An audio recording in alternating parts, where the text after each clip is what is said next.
Hello everybody, my name is Don Torsha. I am with Basement to Roof Home Inspections. One of the things that we look at, parts of the house that we inspect, is obviously the roof. So what I want to do is, I want to take you through a typical roof inspection. What we do, what we look at, the things that we're going to be concerned about when we're looking at your house and the roof on your new house. First thing we do, we start our roof inspection on the ground. Just taking a step back, taking the whole account, the whole house. We'll walk or do a couple laps around the house, look at the roof, the condition of the roof from the ground. One thing that I'm looking for from the ground, when I'm looking up at an angle, and I want to make sure that the shingles are laying perfectly flat. They're not all curled up. The curling and the cupping is the indication that the shingles are drying out and they're curling up when they dry out. That's one thing that we're looking at from the ground. We're also paying attention to the gutter system, the drainage. What's happening when the water comes off of the roof? We want to make sure we have a nice gutter system. Now you'll notice on this house here, there are no gutters. So that's one thing that we're going to have in our report is we recommend that this house have gutters. We want to also pay attention to when it does have gutters, the downspouts. What's happening when that water comes through the gutters onto the ground? Is the ground sloping away from the house? Is it flat? Is it pitched back towards the house? Those are all things that we're taking into account when we're looking at the roof. There's a whole lot more coming up that we're looking at the roof. The next segment of our roof video is going to be with Matt. He's going to talk about what's going on up on top of the roof. Hi, I'm Matt Danielson with Basement to Roof Home Inspections.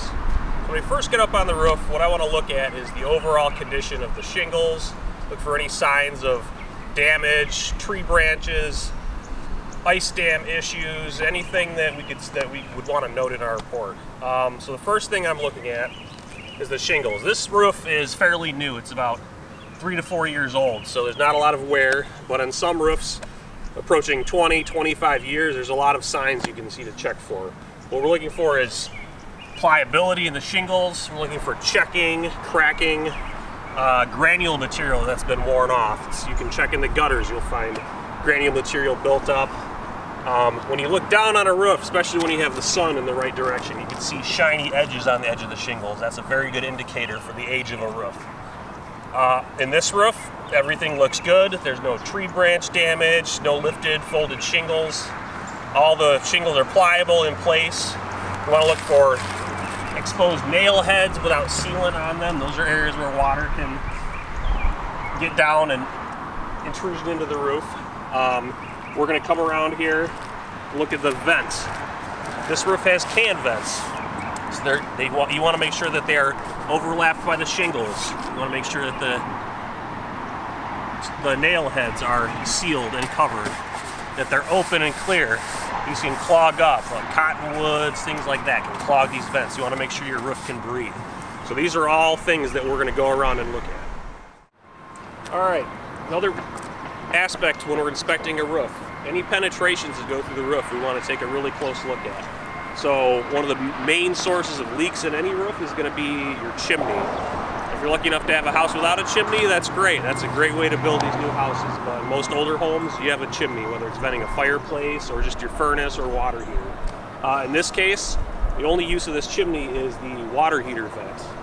But we still want to make sure that it's watertight, the flashings are good, the chimney is structurally intact. So we're looking at all the cinder blocks or bricks, the framing, any of those things. Make sure that there's no tuck pointing needed. Any water entry points, make sure that the crown is solid. In our climate here in Michigan, freezing and thawing is a big factor in deteriorating these. So you want to make sure any cracks, anywhere that water can sit inside, it's sealed up. It needs tuck pointing work around the mortar joints. A rain cap is a very good thing to have on these. Very cheap, easy way to make sure that moisture, birds, any animals are not getting down in your chimney. So in this case, everything is solid. There's no tuck pointing work needed. The brick is in good shape. The cap is in good shape. The crown is in good shape. We're also looking, very importantly, at the flashing. There's proper step flashing installed, and there's counter flashing above it.